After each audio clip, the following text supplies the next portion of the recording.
Okay, food forest update. A couple weeks ago, Allie and I did a banana circle. Now it's been at least 2 weeks. They went through transplant shock, of course they did. And the whole point is to build a circle so that they have room to put out banana baby pups. And then the inside was dug out. Everything from the inside made a ridge around the edge of this. And then the inside is getting filled with compost materials. This morning we had some eggshells, so we threw some eggshells in there.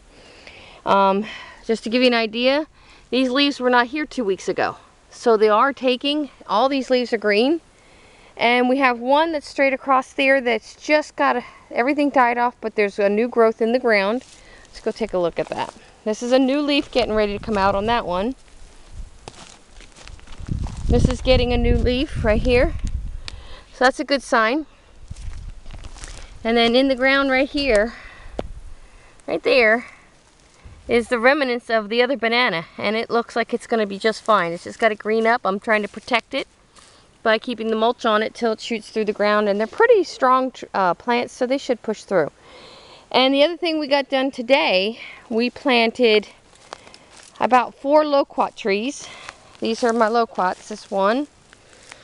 We dug a hole, we put some human manure in the bottom hole, and then we put some compost in, some sand, then our plant, and filled back in with the remaining sand, and we mulched it heavily.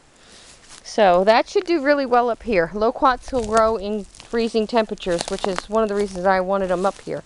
This is a citrus. This is a, if you make it, great. If you don't, at least we tried. So we do have a citrus. This is probably a lemon tree. So we have that in the ground. And over here is another loquat. Yeah, Jim's working on the cabin, and this is my thing, is to work on the food forest. So we have another loquat there. And I'll be right back. I'm going to show you the banana, not the bananas. We have several apples and a papaya. I'll be right with you. Okay. I had a papaya that just kind of popped up from my last papaya sproutings that I had. And this guy was a volunteer, so I decided to just let him grow a little bit. And when I was loading the trees to come up to camp, I decided to bring him along and stick him in the ground. If he makes it, great. If he doesn't, it's one of those hit or miss. It's a test. And I think anybody who's growing a food forest goes through many trials and errors. This is my smallest loquat. So we'll see if he takes off now. He's got a lot of fertilizer in there, so hopefully he will. And let's see, let's go this way. Still a lot of cleanup to be done, but we're getting there. We're making headway. If we have time today, we're going to clear out some more brush. Here's an apple. You can see they're not very big, but they're a couple years old now. I did cut the top of this apple off to promote more root growth. So we're hoping that these take off really well. They should, because they like the cooler temperatures up here. It's about 10 degrees cooler at night up here than it is in central Florida, where I live permanently. There's another apple. And then we got one more loquat tree back here. This is my big loquat. Now I have at least 3 of these planted at the house as well. So we're not just going to have food growing here. We're going to have a bunch at the house as well. We have mangoes at the house. I'm not sure if I want to do a test mango up here. I do have a beautiful one still in the pot. But I don't think they're going to like the freezing temperatures we get up here at all.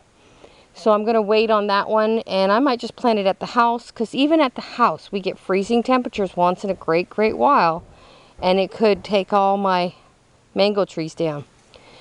But that's our update. You can see we don't have much cleared here, so the goal is to keep opening up as much as we can. Don't know that we're going to get any of it done this weekend, but we all have our projects, and mine was to plant these trees, and Jim's is to do some more framing on the inside of the building. We get all that done and we have time, we'll come out with a chainsaw, because as you can see, these are major trees here. They need to be chainsawed down. So we'll chainsaw only, these are wax myrtles. These are very invasive species. We're going to chainsaw only those down. Any pines that we come across, and we're going to start saving the saw palmettos as well. Because those, from what I hear, if you allow them to get big enough, you can eat the very center of those. So we'll see. We'll do a test run on those one day. Because we have enough of them growing here. They're almost like a weed to me.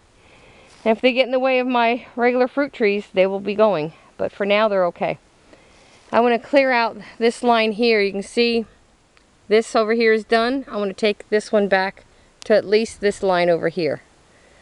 And then we'll take it all the way back till we hit the heavier brush in the back there, although it doesn't get much heavier than this. But that's the goals for the weekend. If we get that done, I'll try and do a video.